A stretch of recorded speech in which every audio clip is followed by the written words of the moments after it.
14 décembre. Devant Jack Portaport, il voyait finalement, justement, le corps du jeune homme qu'il avait tué la veille. Oui, il le croyait mort. Tout le monde le croyait mort. Mais en fait, il referma les yeux, il les rouvrit. C'est juste lui qui déconnait. Ouais. Il était dans un état pitoyable, le vieil homme. Il avait de la nourriture à foison. Mais il était quand même devenu fou presque. À être perdu de cette manière, cela le perdait beaucoup. En même temps, les policiers et militaires remarquaient que justement, cela faisait quelques heures maintenant et que justement le lendemain est passé pour passer dans un autre endroit. Les policiers, eux, n'en pouvaient plus. Ils étaient trop crevés et se reposer. Bien qu'ils aient tous les deux équipes utilisé une sorte de fil d'Ariane, ça n'empêcha pas qu'ils ont pu retrouver leur chemin, mais aller se reposer avec ce qu'ils pouvaient, dans le dédale. Là où justement les militaires habitués au combat et tout, ont pu rester réveillés et dire on va partir. On y va quand même, c'est pas grave.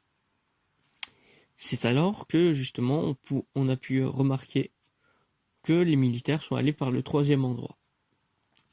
Et là où Jack Portaport essayait d'avoir des armes et tirait un peu partout parce qu'il avait trop peur, ou essayait de jeter des couteaux ou que sais-je, pour se défendre des illusions qui devenaient assez folles au fur et à mesure d'avoir toujours les mêmes murs, et que son cerveau essayait de voir de nouvelles choses pour tenter de moins lui faire peur dessus, mais ça n'empêcha donc pas qu'il essayait de regarder un peu partout et entendre quand même les coups de feu ou les peurs du vieil homme.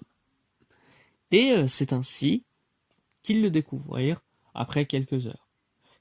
Certains militaires meurent de sa folie, mais d'autres essayent de le rassurer. « Monsieur Portaport, tout va bien. Nous sommes des militaires. Restez calme.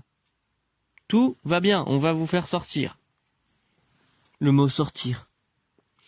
Comment il l'avait beaucoup trop entendu ces derniers temps, Jack Portaport. Mais cependant, cela le garda calme quand même. Il voulait savoir où était la sortie, mais ce qui n'était pas su non plus, c'est qu'à cause des tirs ou que sais-je qu'a pu faire Jack Portaport, le fil d'Ariane qu'avaient réussi à avoir les militaires avait été rompu.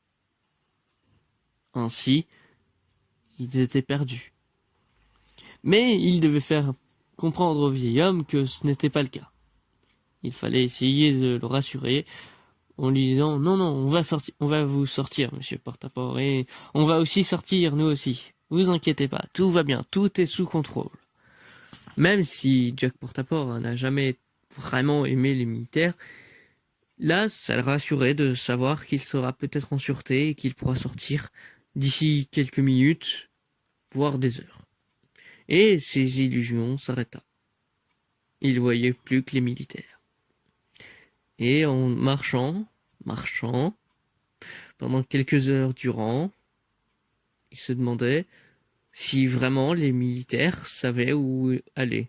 Il leur demanda, du coup, une fois toutes les heures, puis toutes les 2 heures, et il leur disait toujours « Oui, monsieur Portaport, nous savons où nous allons, ne vous inquiétez pas. » C'est même pour ça que, à plus de 23 heures passées, il alla le voir et lui dit « Oui, c'est bon, c'est par là. » Et ils ont réussi enfin à en sortir. Mais d'abord, il vit les policiers et il leur dit « C'est bon, messieurs, nous avons Jack Portaport. » Et il leur fait comprendre « Bien joué aux chers militaires d'avoir trouvé le vieillard. » Et donc, ils sortit tous par là où était rentré Jack Portaport sans le savoir, et en revoyant la lumière de la lune, il a eu un pincement au cœur, mais ce n'est pas tout.